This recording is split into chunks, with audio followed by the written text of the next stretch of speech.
Hello, Ahmed. Hi, dear John. Good morning. Hi, it's now good afternoon to me. Do you have your camera working? Okay, just a minute. Uh, Just want to check that. Wait, hold on.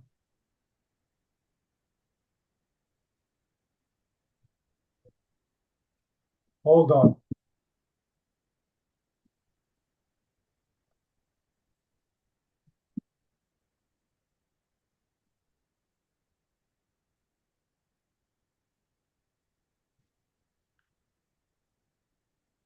Testing one, two.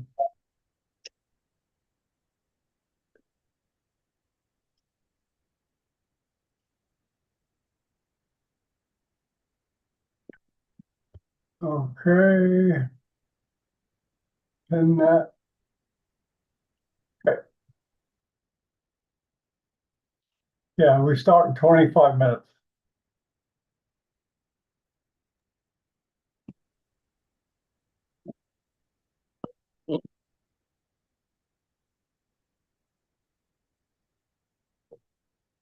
There's your camera's working now.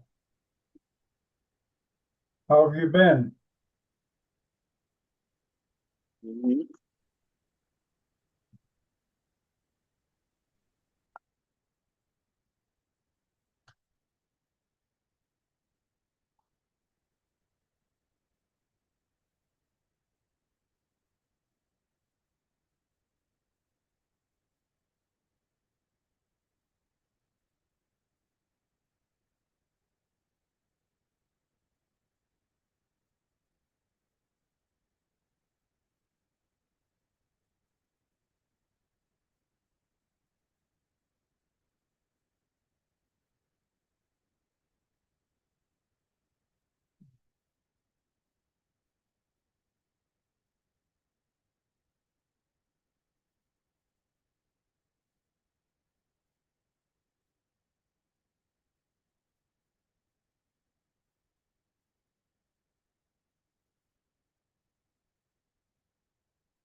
Greetings.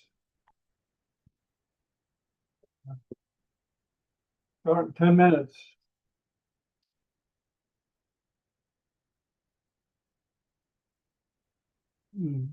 I'm at Dr. Park Nose, right? Yes, sir. I just contacted him a few minutes ago. He Okay. told me he's very ready. Okay. He knows about it, right? Yeah, he's very exciting, as I noticed.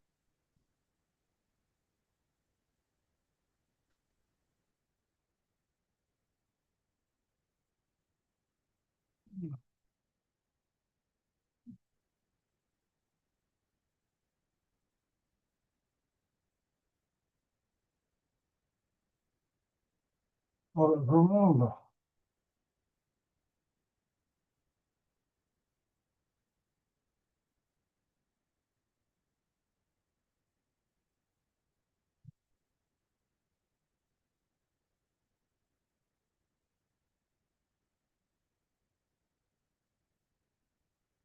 Good morning, Ronaldo.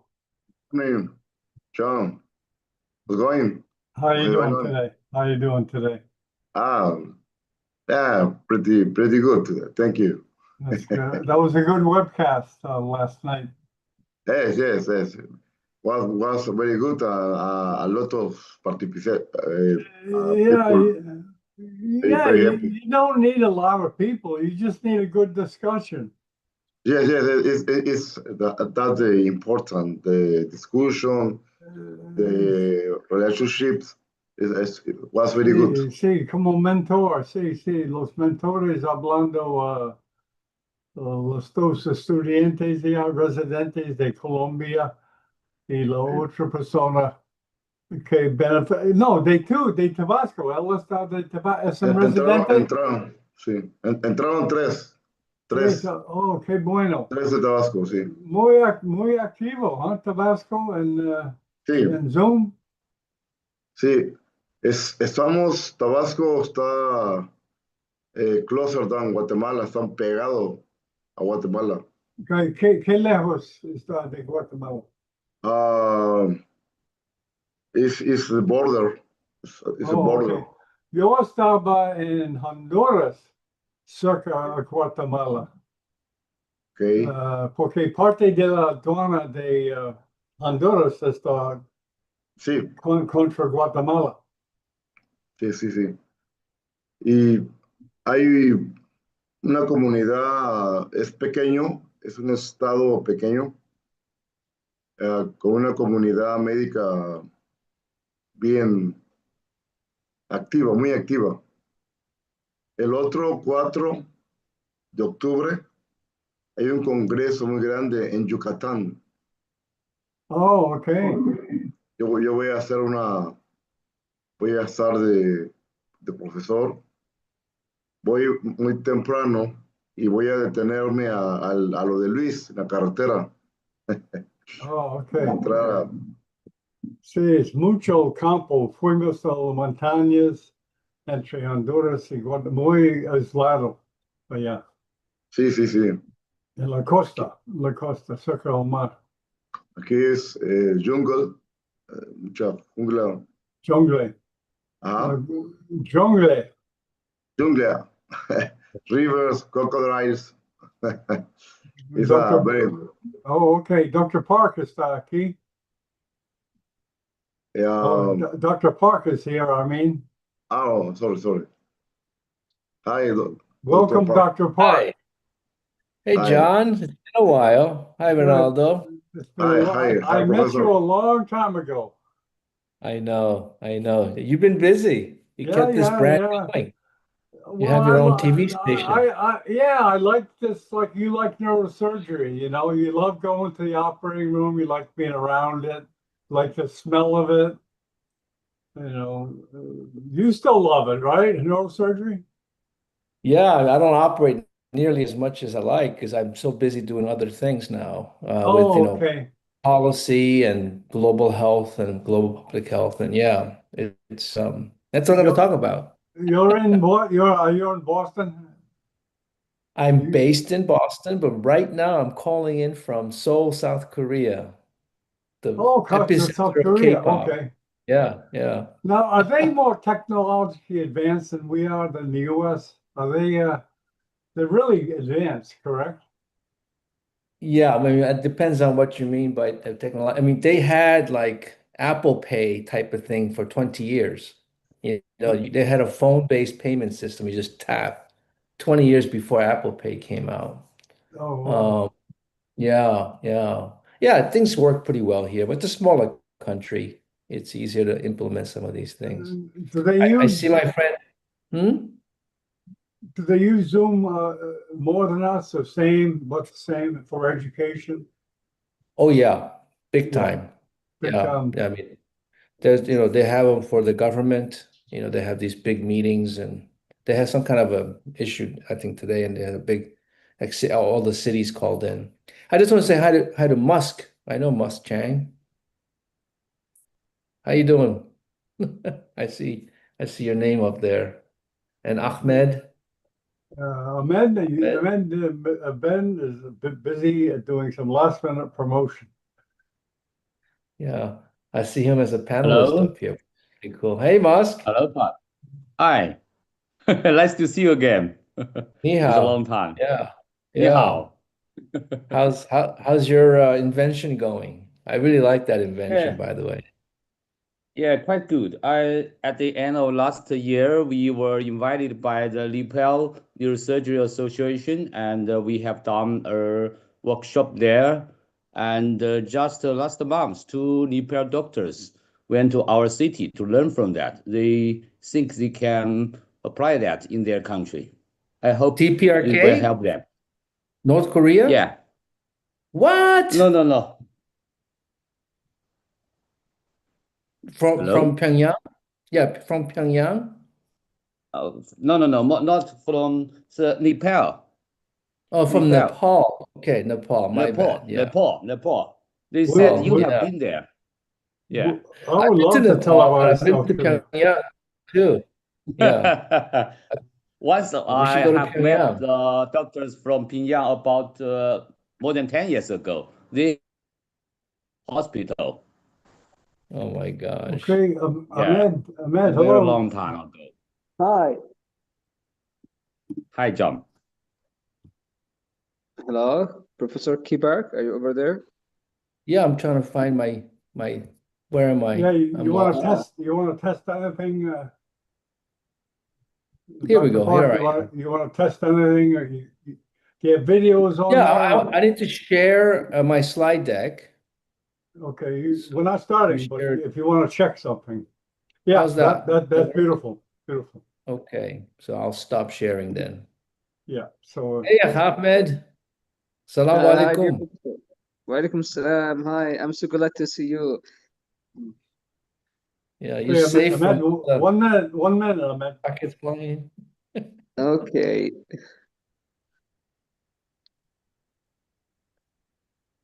So are there a series of webinars today, Ahmed? Today, just yours. More Oh, than wow. Okay, great, lovely. You're the feature player. Is that Piedad from Ecuador? Is that who that is? Oh my gosh. Oh, Hola. Piedad, you're muted, Piedad. You're muted. Okay. Yeah, she's the star neurosurgeon from Ecuador, right? Okay, Ahmed, you ready? Okay, just a minute.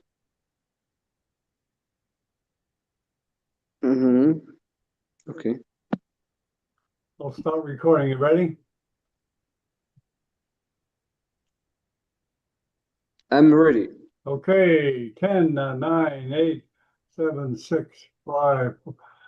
Good morning. This is Dr. John Bennett broadcasting from Miami Beach, home of Neurosurgical TV. Today we have the honor of having Professor Key Park from Global Neurosurgery at Harvard, and Ahmed Al-Ghamani, excuse me, is going to be introducing. Ahmed is a man that's done a lot for global neurosurgery, and I'm sure he's going to enjoy this. And we'll let Ahmed run the show from here. Good day, Ahmed. Thanks, John. Hi, dear. Thank you, John. It's my honor. First of all, let me introduce myself. Here's Ahmed Rami, the special assistant to the global president of Walter E. Dandy Neurosurgical Society. On behalf of my boss, Professor Salim Abdul Rauf, we are so privileged and honored to host Professor Kibark. He is a director of policy and advocacy program in global surgery and social change at Harvard Medical School. He is also an editor-in-chief for Journal of Global Neurosurgery. Hi, dear Professor. Hi. Hi, Ahmed. Thank you for the kind introduction. And John, it's great to see you. Yeah, I'm so glad that Ahmed reached out to me. I've heard of the Dandy Society. I've been kind of watching it from where I sit, and I'm really thrilled that this is my first time engaging with the Dandy Society members. So, and I already know a few people. I mean, on the screen, Piedad and Musk, and I'm sure there are others, but it's great to be here. Let me share my screen. So we're going to talk about my favorite topic, which is global neurosurgery. So, and Ahmed asked me to speak about this. And I called it state of play because it's a moving thing. So I'll give you a little bit of background on how it got started and the progress over the last decade or so and where it is today. And I think you'll be pleased to see this. A little bit about me, as Ahmed said, that I am the Director of Policy and Advocacy for the program in Global Surgery and Social Change at Harvard Medical School. I also direct the Global Neurosurgery Program, and I'm the co-director for the MGB, Mass General Brigham Global Neurosurgery. So a little bit about how I got started, which is I was in private practice neurosurgery, okay, for 10 years. I was happy as I could be, but then something happened where I felt that I needed to serve the people living in developing countries. So I went over to Ethiopia, helped train the first group of neurosurgeons over there from 2007 to 2012 or 13. And then I spent some time in Nepal, and as I was mentioning earlier, and also North Korea. I've got a relationship with the neurosurgeons over there. But in 2013, I moved my family to Cambodia, to Phnom Penh, to work at a government hospital, major government hospital there. And it was while I was in Cambodia, I came across this paper. It was published in The Lancet. It was called it was published by the Lancet Commission on Global Surgery. That they called it Global Surgery 2030. And this is the first time I ever read research that really characterized and quantified the unmet surgical, not neurosurgical, surgical needs around the world. 17 million people are dying because they can't access essential emergency surgical procedures. That's 5 times the number of people dying of HIV/AIDS, TB, and malaria, right? 5 billion people do not have access to surgical care when they need it around the world, most of them obviously in the developing world. When I read this paper, it really compelled me to move the way I was thinking from training more neurosurgeons to now, how do I make changes at the health systems level? And so I came back to US in 2016, got a mid-career master in public health, and did a fellowship in global surgery this was at Harvard, and they asked me to stay on as faculty. And so I've been in Boston for the last 10 years or so. Now, this paper in 2015 jump-started a series of things. One of them was a resolution in Geneva. Every year, all the countries come together, all the health ministries, and decide on the global priorities. And in 2015, they passed a resolution to strengthen surgical systems around the world, especially in developing countries. And in short 10 years, which is a short time if you think about policy work and implementation, currently 34 countries, 34 have developed policies to strengthen their national surgical systems. This is remarkable. And my team at the Program in Global Surgery, I direct a policy team. We have worked with a number of these countries. Most recently in Nepal, they launched a process for national surgical planning. They want to get that done by before the end of this year. Our team also worked with the Ecuadorian. I mean, Piedad is here. The Ecuador National Surgical Plan that was completed about 2 years ago now, and now we're in the process of assisting the Ministry of Health with financing those things. So this whole global surgery landscape, there's a whole movement that's going on around the world that I think neurosurgeons first have to understand that this is happening. And then within that backdrop, we have people like myself that are so dedicated to training of additional neurosurgeons, and then we should be doing that, right? That's a very important skill, activity. However, I will tell you, we need to do more, right? We need to train them, but we need also people who are really good at driving system level changes. And I would say that neurosurgeons, not all, some of you are really going to be good at it. So in 2016, after I finished my master in public health, and Walter Johnson, the gentleman just to my right, was hired by WHO to implement that resolution on surgical system strengthening. It just so happens Walter Johnson is a neurosurgeon. And then, so I think you recognize a number of people here. Franco Cervedai was at that point president-elect of WFNS. Enrico Fonseca was the head of the Colombian Neuro Society. And then we had Andres Rubiano, host of the ICRAN, the neurotrauma meeting in Bogota. So we decided at that time to make this problem, put really a spotlight on it, a call to action. And we called it the Bogota Declaration 2016 on Global Neurosurgery. And really what we said was, there is this huge gap in neurosurgical care. And we don't know how big it is, but there is a huge gap. And neurosurgeons should lead the way in solving that gap. Our patients are not just patients because they arrive at the hospital. The ones that are not able to arrive to the hospital, in my opinion, and to my colleagues, they are also our responsibilities. And we call for a collective action to solve this problem together. So that was about almost 10 years ago. Then my team at the Harvard Program of Global Surgery, we had a fellow. His name is Michael Dewan, and he's at Vanderbilt now. He's finished his fellowship, did a pediatric fellowship with Rutgers, and now is a faculty member at Vanderbilt. When he was our fellow in 2016 and 2017, we undertook a very ambitious research project, one that followed the Lancet Commission's playbook. We wanted to quantify the exact gaps in neurosurgical care.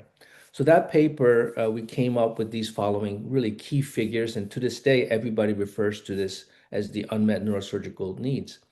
Of the 23 million cases of people who have neurosurgical conditions that require a consultation to a neurosurgeon, about half, about 13.8 million actually require surgery. That's our estimation. So this is the number of neurosurgical operations that are needed each year around the world, almost 14 million operations. The problem is, according to our calculation, almost half, 5 million, are not being done. And most of that is in the developing world. And that's the heat map on the right side showing all the red, orange countries. These are the countries with the highest neurosurgical gaps. And we calculated at that time, we needed 23,000 additional neurosurgeons to fill that gap of 5 million. And that in 2016, 2017, the current estimate of neurosurgery workforce was 50,000. So we needed to increase the neurosurgical workforce by additional 50% right away. So that was sort of the call to action, is we start getting a baseline understanding of where we are and what we need to do. Then, in response to the Bogota Declaration and the research, Franco Cervedai, when he became the president of the World Federation, he announced formation of the inaugural Global Neurosurgery Committee. And he asked me and Abdusamad El Wahabi from Morocco to be co-chairs of this brand new committee on global neurosurgery. Our purpose was to bring together neurosurgeons around the world to collectively address the unmet neurosurgical needs, exactly what we said at the Bogota Declaration. And then we had an amazing group of committee members. And one of the first things that we did was let's make sure we have a unifying definition of global neurosurgery. So this is what we use. I highly recommend anyone who's interested in this topic to uh, take a picture of it, write it down, and then whenever we discuss it, please recite it, because the more we have a common understanding of this definition, the better off we are. We had at that time in 2018-19, we had 10, you asked 10 people, you got 10 different definitions. So the current definition, this is endorsed by the World Federation, is the clinical and the public health practice of neurosurgery with the primary purpose of ensuring timely, safe, and affordable neurosurgical care to everybody, wherever they might live, to all who need it. I think this has been a great definition. It's really withstood the test of the last 8, 9, 10 years, and it's a really good definition. One of the things that we did once after we did the defining of the global neurosurgery, we wanted to start implement a global neurosurgery action plan. How do we get global neurosurgery integrated into our profession? How do we start coordinating activities? And we came up with a 5-pronged action plan, amplifying access. Mainly that had to do with increasing the number of neurosurgeons around the world. Second is aligning all global neurosurgery activity, coordination, right? Make sure left hand knows what right hand is doing. Third is research, advancing relevant research, not just clinical research, but also public health research into the unmet neurosurgical needs and how to improve that. Fourth is assimilation of neurosurgical capacity building to the overall global surgery movement. Remember, I started off my talk with a global surgery movement, which is really doing amazing things. We should be working alongside with countries that are developing national surgical plans and not just try to go into a country where there's no interest and then try to build neurosurgical services. It just doesn't make sense. We should build a system out together because we all share the same facilities. And then lastly, this is by the way, all the words start with letter A. The last one is advocating for universal health coverage. And this points to the fact that neurosurgeons, I think, have the respect of our peers and also general public. And what we say matter. So we should be talking about things that is a global public good. So we should talk about things saying like, hey, neurosurgical care should be part of all health packages around the world. So that was our 5-point, sort of 5 pillars of our action plan. Each one of these pillars had very specific goals, targets. For example, we'll just do a deep dive into one of them, which is the research objective. And we had, 7 goals. And the first one is we need to map the research output really by region and also themes. So which part of the world is producing the research, which are not, and are we doing the right type of research? So we mapped that out. We've now got 2 studies on this topic. Established global neurosurgery grants or award mechanisms. We were successful in getting that started. 2 of them now. Advocating for global neurosurgery sections in major neurosurgery journals. Open up any neurosurgery journal, guys. White Journal, Red Journal, World Neurosurgery, they all now have sections on global neurosurgery, pretty much. If not, they've done special issues on global neurosurgery. And now there's also a whole journal of global neurosurgery. So we've exceeded really what we tried to achieve in goal number C. Inclusion of global neurosurgery sessions in major neurosurgery meetings. We used to be in a tiny room in concurrent sessions. Now we have plenary sessions where global neurosurgery dominates some of these meetings. We're having now standalone multi-day international global neurosurgery conferences. First one we had is in 2024 in Peshawar. There's another one planned next April in Dar es Salaam, Tanzania. The planning is going on right now. This is an amazing development. So as you can see, we have these targets. When you meet, they all come together and they start advancing a relevant research output from around the world. Just some examples, as I mentioned, Red Journal, special issues. The Brain and Spine is the EANS journal. They had a special issue. I was just at a meeting with Andreas Demetrius. He was the president of EANS when this issue was put together. He said that issue, the special issue on global and humanitarian neurosurgery, is the most downloaded issue that they ever had. That's incredible, right? And then we also see organized neurosurgery responding and adapting. So AANS has had the global neurosurgery as themes. The World Federation, as I mentioned, has now a standing global neurosurgery committee. Tariq Khan from Peshawar is the current chair. The Society of British Neurosurgeons, one of the oldest neurosurgical societies in the world, they now formed a global neurosurgery committee, so on and so forth. I mean, I'm not going to list them all because there's too many to name. The point is, this is now becoming institutionalized. And as I mentioned, we had that global action plan to advance relevant research. And here's what happens when you start systematically approaching this issue.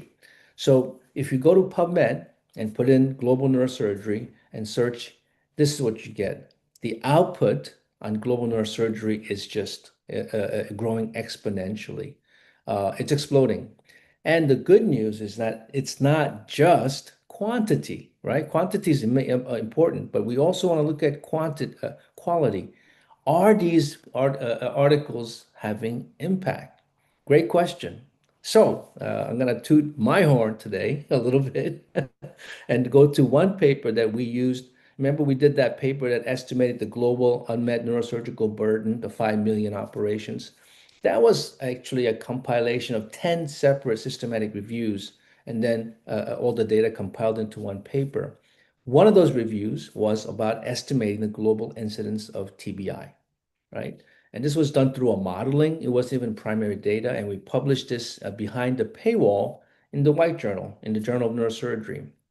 And if you go there now, if you go to Journal of Neurosurgery, type in and search for estimating the global incidence of TBI, you'll see the articles behind the paywall, but you'll see also a little number in a circle and it says 774.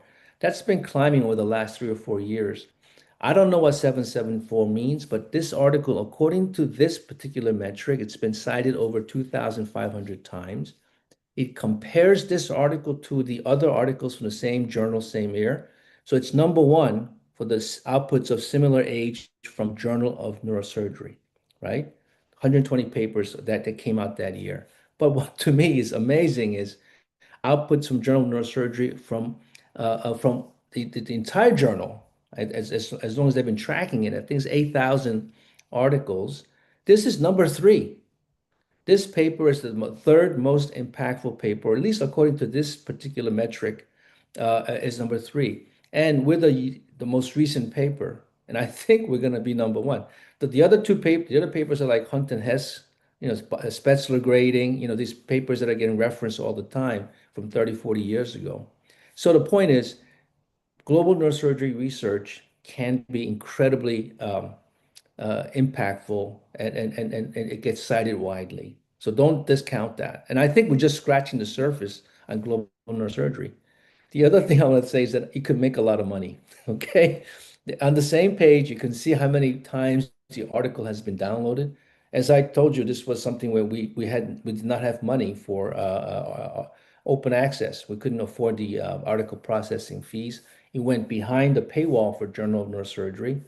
At last count, it's been downloaded, not the full text view, which in order to do that, you have to pay 86,000 times. Now, I don't think each time it gets viewed, it's $45 because some institutions have their subscriptions, right? So it's not exactly the right calculation, but assuming each text view was people pay for it, Journal of Neurosurgery so far could have pulled in as almost $4 million from this one article alone.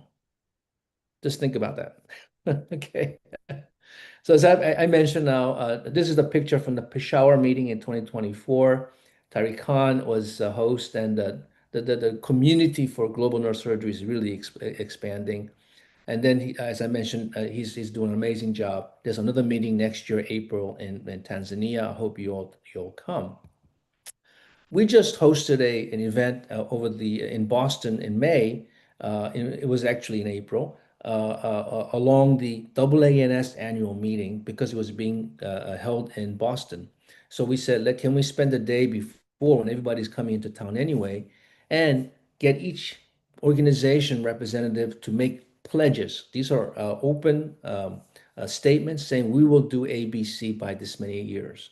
And we had over 100 pledges, and they were coming from all over the world, from Asia, Australasia, Europe, Africa, Latin America, and there were, like as I mentioned, all kinds of organizations made pledges. And the WFNS, the Tariq Khan's committee, the Global Neurosurgery Committee and Forum, they're organizing now so that they can keep these pledges accountable and track the progress. We don't want to have them make the pledges and then sort of fizzle out. We want them to actually be saying, hey, you made this promise in 2025. How's it going? Are you getting the results, right? We want to keep them accountable. And Tariq's going to oversee that process. By the way, in some ways, neurosurgery, we read what we read, right? The journals that we see and, the neurosurgical TV, and we have our own favorite consumptions. And John, you need to I don't know if you saw this or not. We had a student. So one of the projects that we're working on in the global neurosurgery community, and it started when I was the chair of the committee, was this request from Sierra Leone saying, we have no neurosurgeons.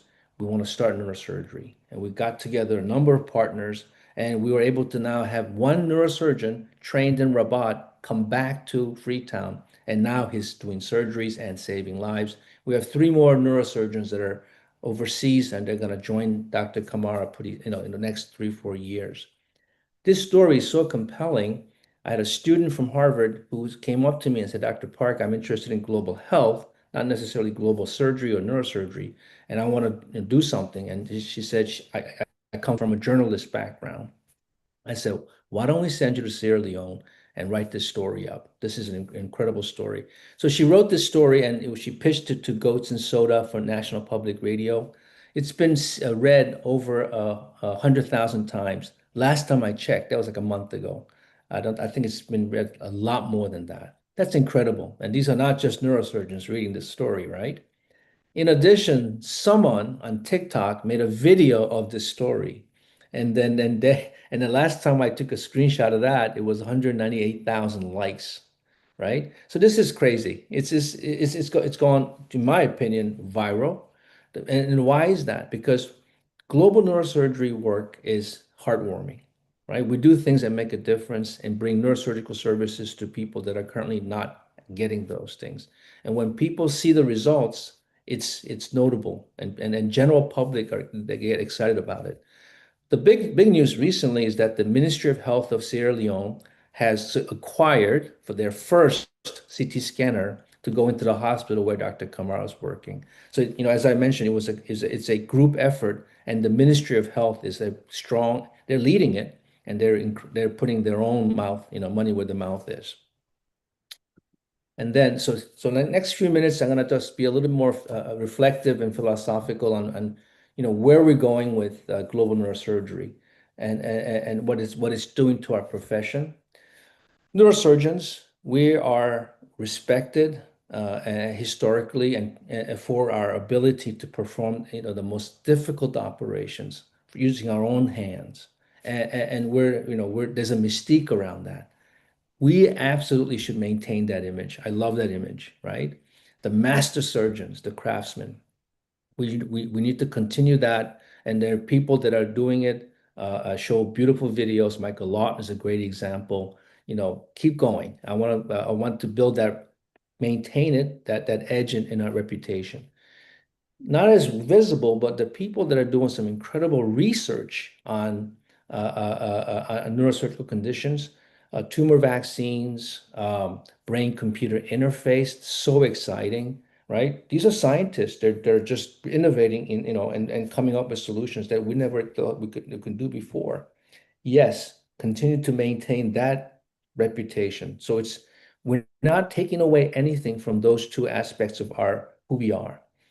I think what's happened with global neurosurgery is that we've added another leg to us, right? There's a whole another dimension to our profession that we so far have not addressed, but we are jumping into it, and we're making actually a huge splash within global health. Because let's be honest, neurosurgeons, when we do something, we want to do it well, we want to excel at it, right? So we do it, and it's making a difference. So this is what's happening, I think, in my opinion, with our profession. We're getting bigger, and we're moving into the global public health space with a lot of respect for what we're doing. What does that look like in a global public health practice? We need to think beyond clinical care. Health ministries, when they try to address head injuries, they don't, they want to know how to take care of patients that get into the hospital. When do you put in a ventriculostomy? When do you do a craniectomy? Yes, that's important, but that's not the only thing that the health ministry needs. They need to know things like how many neurosurgeons do we have to train to meet the trauma needs for the head trauma needs? How far do they need to be placed to have optimum coverage? These are questions that they have that no one can answer and they come to us, the neurosurgeons. So we need to become experts in this so we can provide them with good evidence. And we did this. This is a head trauma policy recommendations. And we said policy because this mostly has to do with health systems issues, not clinical. So to your question, one neurosurgeon is needed for 200,000 people. That's the minimum neurosurgeon requirement for trauma care. 4 hours. We need to have trauma centers should be placed no more than 4 hours from at least 80% of the population. We did the same thing for pediatric neurosurgery, hydrocephalus, neural tube defects, right? What are the policy recommendations if a country says, a Ministry of Health says, how do we manage this thing and how do we do it better? Well, here we go. These are some of the key recommendations that we came from scouring the literature. These are sort of evidence-based, and so it's a good place for them to start. Advocacy. We knew for decades that folic acid prevents neural tube defects. It's class 1 evidence. We knew that. The problem is there was no one really advocating for this to become a policy until 3 or 4 years ago, when a group of neurosurgeons got together with pediatricians, with nutritionists, with advocacy people, and saying, hey, we need to make sure that at least within the global health governance structure, this is the World Health Assembly, that there is a policy that recommends folic acid fortification. So that was a grassroots effort. It took 2 or 3 years. A couple of neurosurgeons really going extra mile. Kemal Gatme is the one that actually did a lot of the health diplomacy. He's Colombian, and we got it done. We got a resolution done at the World Health Assembly with Colombia being a sponsor, and it passed unanimously. I think it was 2 years ago. Now Jeffrey Blount is taking on the responsibility of making sure it's implemented at each country level. And I was at the meeting last year in Geneva, or this year in Geneva, and there's so many countries that are now fortifying. This is the kind of stuff that I think when the neurosurgeons take charge, all of a sudden, people in global public health go, wow, what just happened? These guys are on a tear. So this was on spina bifida, folic acid fortification. Tariq Khan, who's the current chair of the Global Neurosurgery Committee/Forum, he said, why isn't TBI a global public health priority? He said, I'm going to change that. And so his theory is, let's pass a resolution calling for TBI to become a notifiable condition. This means countries have to start counting all the TBIs. And when you start counting, they take notice and they start doing something about it. So Tariq is doing an amazing job. We're shooting to get it on the World Health Assembly agenda May of next year. I think he might get there. It's ambitious, and we're working very hard at it, but I'm so proud of him. We have a meeting in Cairo in a couple of weeks with the WHO regional office, and then he's going to have some time to speak to all the member states in his region. But there's others. There's another talk going on in the Western Pacific region. It really takes a coalition, and so I think he's going to get it done. All right. I want to spend a little bit of time on technology. Global neurosurgery isn't about training and then health system expansion and then providing equipment that's been removed from ORs from high income countries that was going to be thrown away and then shipped to some place in Africa. That's not really global neurosurgery. I mean, that's being done. There are places where they need that, but really the best way to approach the technology needs in a low income country is to develop new things. If we haven't, with AI, robotics, all kinds of new technological advances, there are things that are happening that we couldn't imagine before. This particular company has developed a probe that if you touch on a tissue, brain tissue, it becomes a microscope. It's called laser confocal microscopy, and it produces images at the same resolution as, let's say, frozen section. And these images can actually be sufficient to make a diagnosis of tumor, no tumor, or even what kind of tumor. So we don't need frozen sections anymore. We might not even need pathologists anymore. You might even have to have, you might have AI say, hey, this is meningioma, right? I mean, this is so. But the point is, let's start looking at technology as a way to leapfrog for other countries, right? And so as we scale up neurosurgical care, there are things that we can do that's a whole new way of doing things. And maybe some of these things could actually be reverse marketed in high income countries and start making things different. We don't know, but the potential is there. There are two things that are happening globally at the highest levels that have, I think, of relevance to neurosurgeons. One is that there is now a WHO intersectoral global action plan on epilepsy and other neurological disorders.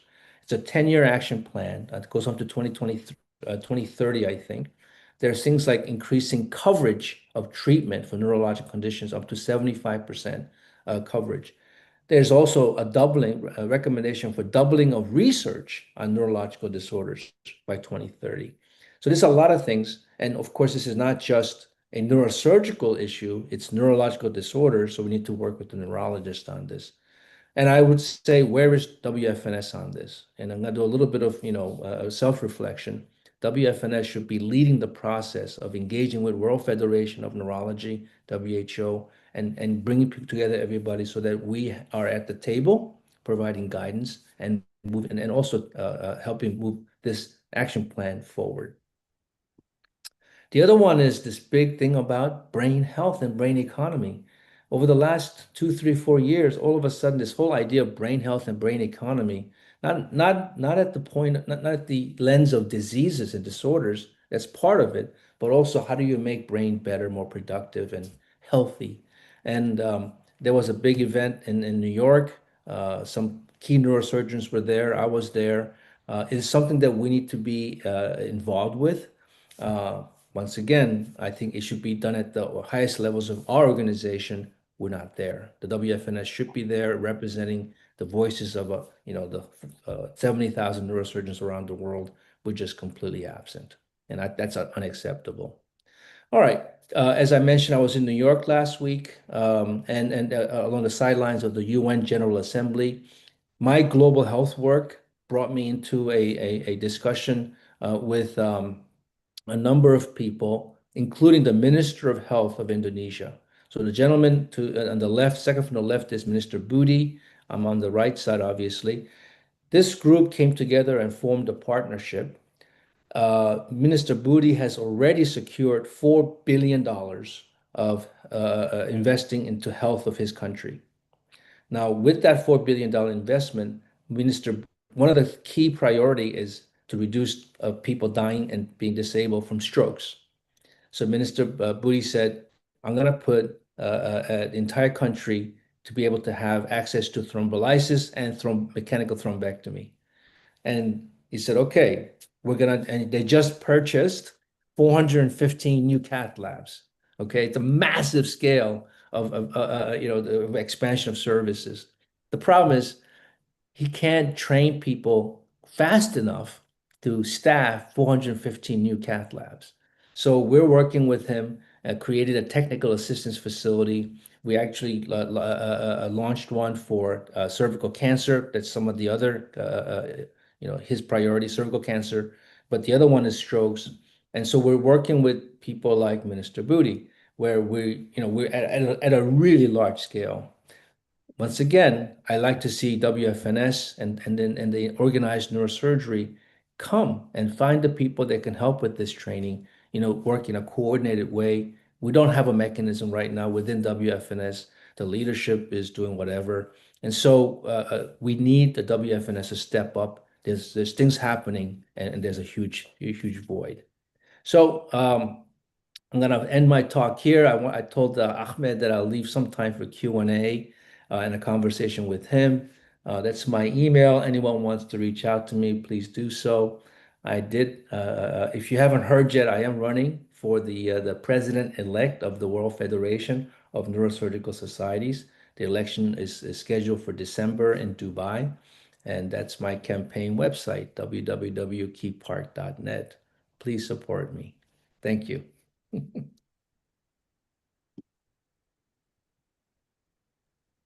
Ahmed? You there, Thank you, Ahmed? dear professor, for the amazing lecture. Honestly, I wish you all the best in the WFNS presidency election in December. And in general, I hope I can meet you soon. And I have collaborative. I hope I can get a collaborative, activity as research or anything else in the coming few months, inshallah. Inshallah. So how do you want to do this, Ahmed? Should we have a conversation or Thank you, Q&A? Professor. Yes. I will let others ask you directly. Thank you very much, Professor. I learned a lot of great ideas to try to expand our coverage and as physicians, and as also in academic training.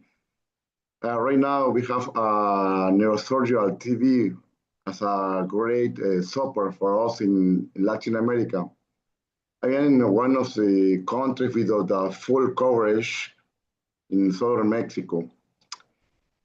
But I am waiting for the change. A question: what do you advise me to push for this change to be more effective, Professor?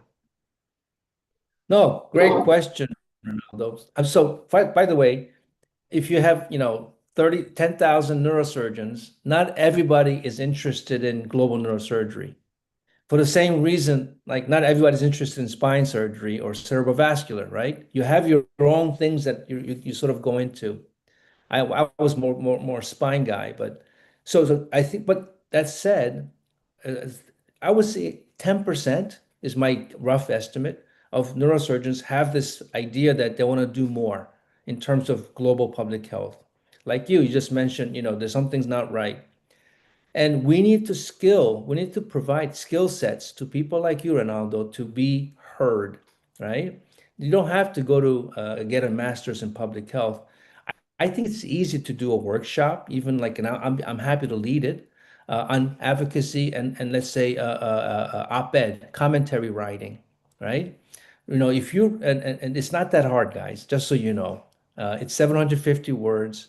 You know what you want to say, and there's a kind of a formula how you say it, and we'll help you get it into, the big papers in Mexico, maybe even beyond Mexico, regional. So we had a neurosurgeon from Benin, Fortune Gangpe, and he was a Congress of Neurological Surgeons Global Neurosurgery Fellowship, a recipient. He spent 3 months with me and then 3 months at MGB. And during that 3 months, he wrote an amazing op-ed about neurotrauma care in his country. And they published it in their national newspaper, front page. So, Reynaldo, that's your job next, okay? You have to Yes, get it in front thank you, page sir. of the newspaper. Thank you, I'm sir. happy to help you with it. I Okay. will try. Thank you. Okay. Yeah, I have a question, Dr. Park. You know, at Neurosurgical TV, it's like the OR for me. I just love it. Occasionally I run into displaced neurosurgeons because of political regions.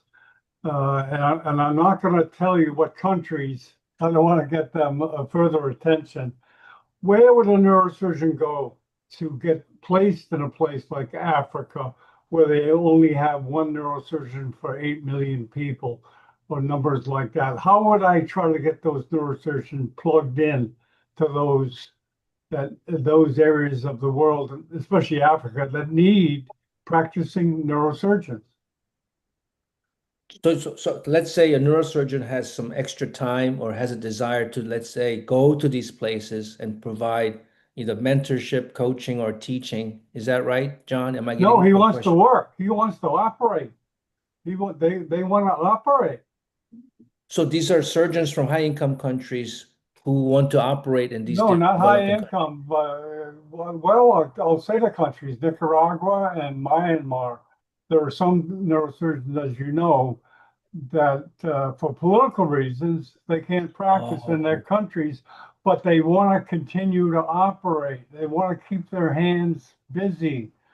Who would they get in touch with to get into a place like Africa, Sierra Leone, so or these are those? surgeons that have been sort of like pushed out from their jobs Yeah, because of political. political reasons. Okay. I remember this happened in Egypt. A lot of them had to leave and go to Syria. So, if provided that they're able to travel outside the country, I mean, Sierra Leone, right now they're looking for people to come and help work there. We can talk Okay. further on this, but that's a source of neurosurgeons that I had not thought about, John. It's a really good, interesting question. Yeah, he's one person practiced for 7 years, so he's bringing some experience. He's not just a resident looking for a place to operate. He was an attending person that treated someone from the other political party, and he was actually shot at one time. So he got the message. I have to leave, but he's in Canada now, and he wants to practice somewhere Mm. where they're needed. They're needed. So I'll contact you about the Sierra Leone. Maybe you can give a contact. Or actually, I talked to a neurosurgeon from Ghana. I think Mission Brain just did a webcast with her. I'll contact her. Great, But great. I think Piedad had her hand up for a while, and then I see okay, go Ignatius. ahead. Thank you, Dr. Park. It's an honor to be here with you. Thank you for the invitation and congratulations on your outstanding lecture. And thank you for sharing your expertise and as well as the insightful overview and assessment of our current situation, I think. And just this week, the board of Ecuadorian Society of Neurosurgery convened to discuss national training efforts. At present, we have two private universities in our country that are actively educating and training neurosurgeons. However, we face a critical challenge. The public health system lacks the budgetary capacity to hire them. And also, for example, in my province, we have 563,000 inhabitants as population, and we have 12 practicing neurosurgeons. So I think that we are not divided equally in the country, and also that we are in 5 years we are going to have 50 young neurosurgeons that are not going to have work in national system, and I think that we have a lack of public health organization in order to reorganize the distribution of the neurosurgeons in our country. 100%. Yeah, that I'm so glad you have those statistics in your head already. So we've been looking at this question, the governance, right? So to what extent can governments play a role in ensuring neurosurgical care for the poorest population? And it's all over the place. If you go to a country, some countries, there's no regulation. And I think when you do that, it's just human nature to just go into private. And there's no incentive to stay in public. And there are other countries where, hey, if you go to a public medical school and then where you're getting trained, this was from public taxpayer money, you have a responsibility to give time back. So there's a contract for 3 or 5 years where they have to provide public service before they're let go. So there's different types of arrangements each country, but what I see is that the governments, which are answerable to the people, right? It's democracy. If it's a democracy, the people, they serve the population. They need to demand that the government provide certain level of services. No one's expecting the government to provide free neurosurgical care for everybody. Okay, that's not something that I'm not advocating for Idea. that. That is not the reality. If you look at surgery, even in sub-Saharan Africa, more than half of the cost of surgical care is already being paid out of pocket. People are paying for that. But what people want is quality, so good, high level, and it's safe and it's affordable. It's affordable. So if you don't make it affordable, then only the rich can access the services. And to me, that's not global neurosurgery, the spirit of that. So it needs to be affordable, has to be timely, and has to be safe. And that doesn't mean that people won't pay for it. I think people will. So you have to have a government that is able to make sure that the neurosurgeons who are working in the public sector are compensated competitively. Not huge, but competitively. And we need politicians that understand that. Yeah. Sure. That's our reality. Thank you. I think Ignatius had his hand up. Ignatius is my buddy from Cameroon. Thank you so much, Key. Thank you so much, John, for organizing this webinar, which is very resourceful. I just have 2 comments, maybe a comment and then an answer to the question that was raised by John about some surgeons who would like to maybe travel to areas which are underserved to provide their services. So there is an organization called FINS, okay, Foundation for International Education in Neurological Surgery. So they have such a program. So if there's anybody interested maybe in serving in those parts of the world where there's a deficit in workforce, they can contact FINS, and Professor Dempsey in Wisconsin is the chair of the organization. And then just to add to what the Key said, the practice of neurosurgery today is not just, it shouldn't be purely clinical. Practicing neurosurgery from the global health perspective is not antagonistic to clinical neurosurgery. So both are complementary. And today, I think every neurosurgeon should practice global neurosurgery. We might do it unconsciously, okay, but somehow, even in our departments, organizing the theater, the surgical team, the trauma care service, and so on and so forth, all that falls under global neurosurgery. So global neurosurgery is what is needed today to change the way people look at neurosurgery, because for a very long time, the traditional approach was at the micro level, where it's the relationship between the doctor, the surgeon, operating the patient, and this didn't change things for a very long time. But today with global neurosurgery, people look at things, as Key Park said, from the system level approach. In that way, we are going to be able to integrate neurosurgery into the bigger picture of surgery and the bigger picture of health or healthcare. Thank you. Thanks, Ignatius. I think this Patrick. Yes. Hello. Yeah. Can you all hear me? Yes, go ahead, I can Patrick. hear you. Lovely. Thank you. So my name is Patrick. I'm a third-year neurosurgery resident in Romania. I am new in this webinar. I'm really flattered and happy to hear from all your excellencies and very wonderful things you've got to say about neurosurgery, especially from Key and John. I'm really happy to hear from you. I got connected via Ahmed on the Romanian Neurosurgery Society in Romania. And that's why I heard about this webinar. when I joined. So my biggest question is about the training program that Key was talking about. So I've got a chain of question on that, but it's not going to take much of our time. So it's based on the fact that when you talk about training, is that something that a resident like me can benefit from, or it's just meant for qualified specialists already in neurosurgery? And secondly, if that's a yes to that, if that's possibly a yes to that question, can that contribute to completing my residency program and registering in my home country? Or do I need to register with a country, with the medical association, medical community in a country before I can practice that? I think I'll just start the questions at this level.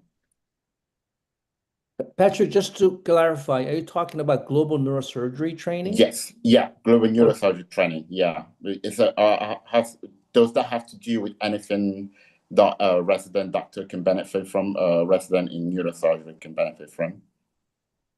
Or are you talking about training people in developing countries where there's like very little capacity, and so increasing the workforce of general surgeons? So there are two different questions. So I'm not sure which one. Are you trying to increase the first one is general? Go ahead. Yeah. Okay. So the first question is if that can be beneficial to a neurosurgery resident, and secondly, can that help a resident complete his residency program and get a registration, or like a certified neurosurgery registration in a country, for example, with the global neurosurgery training that you're offering in developing countries? Yeah, so we actually offer a fellowship at Harvard on global neurosurgery. It's at least a year, sometimes 2 years. It's a competitive process. We're interviewing people right now. Okay. Typically, who apply are people who are already in neurosurgical training. Like, in the US, you have a year or two during your residency, and you can, do enfolded fellowship, or you can do a clinical research somewhere. And we have residents who decide to do their research time with us at the program in neurosurgery. It's a non-clinical fellowship. So we don't go and we don't send our fellows to, Zambia or other places. We conduct research, primarily relevant research. We do advocacy and policy work. So we help them understand how decisions are made at the country level, regional level, and at international level, and how we might be able to change some of that and put neurosurgery on the map. So that's our fellowship. We don't, so that's completely different than people who are needing general neurosurgery residency training and with clinical certification. That's done. So we partner with places like Rabat, right? Abdusamad Al-Wabi has a residency program in Rabat. It's been going on for, 10 years plus. And they always create space for neurosurgeons coming from countries with very little neurosurgery residents. And the Sierra Leone residents, there were two general surgeons. One was an orthopedic surgeon. The other one was a general surgeon that the Ministry of Health of Sierra Leone released from service, but kept them on payroll so that the families can eat back home. And then Abdusamad in Rabat has offered free training for these two people. And so one of them finished a shortened training just so he can do trauma, and he's already come back. That's the article that you saw on NPR. There's one more, Bangura. He's going to stay there for another, I think he's got 2 or 3 more years left to do the entire training. They're provided free of charge. And then the only thing that the residents have to have is a stipend to basically have a housing and food and transportation. And so we don't do that. The PGSSC, we don't provide that kind of thing, but it's done much better, much less inexpensively in places like Rabat, There's another, I think, a training program that just got set up in Tanzania or Kenya. I think at the Kenyatta Hospital is my understanding. Yeah. Okay. All right. Where are you Thank you so located? much for that. Yeah, I'm you're located in Romania. I'm doing my residency in Romania, precisely in a city called Oradea. It's got a county hospital here called the Oradea or Bihor Emergency County Hospital. And it's got one of the largest neurosurgical centers here in Western Romania. And where are you from, Patrick? I'm actually mixed race. I'm half Cameroonian, half Italian. But Oh, wow. grew up in the UK, London. Yes. Yeah, I can hear the accent. Where do you intend to practice? Yeah. So yeah, that was my follow-up question. So I'm basically going to go back home. Home is the UK for me. So after Romania, I'm thinking of going back to the UK to register with the British Medical Council and register as a practicing neurosurgeon there. So I was going to ask the question if after registering with the UK General Medical Council, can I get linked up with the Global Neurosurgical Society to work in developing countries easily? We've had registrars from the UK. That's right. Come and spend a year or two with us. So that's always an option for you. And the UK also now, the British Society has a global neurosurgery committee. So they're jumping into this, both feet. Yeah. Good. Great. That's great. Lovely. Thank you very much. Yeah. Okay. Dr. Park, do you have any plans to get into online neurosurgical didactic training for developing countries? Okay, I don't, and I don't think you want me to train, the clinical skills or technical skills, because I've not focused on that over the last 10 years or so. I could have, I guess, 10 years before, and then a spine trauma surgery for spine. I would have loved to do that, but my area of focus now is more policy, advocacy, and research. But John, I'll tell you, there's a couple of organizations that could be partnered with. One is Surge Hub. So I'm on the high-level council of an organization called Global Surgery Foundation. They're based in Geneva, and they have a grant to host these kind of online educational courses, and they provide certification. So, the anesthesiologists do it. I mean, there's all kinds of people that do it. And I'm happy to connect if there's sufficient interest to. And so this is something I think WFNS could do, right? Because their audience, John, is not US-based neurosurgeons. Right. They're not going to look at videos from Joe, right? The audience is going to be people that are working in sort of the front lines of surgery in places like, where Ignatius works or, That's great. That gives me a good lead. I'll contact them in Geneva. Yeah, Surge Hub is one word, surgehub.org maybe. Yeah.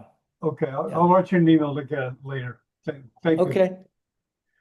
So we're at the hour. Ahmed, I just want to make sure that you want to wrap it up, Ahmed? yeah. Again, I would like to thank Professor for for being with us today.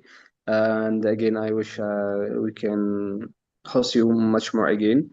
And regarding the opportunities, I wish I can get an opportunity with you, either research or in training or anything else.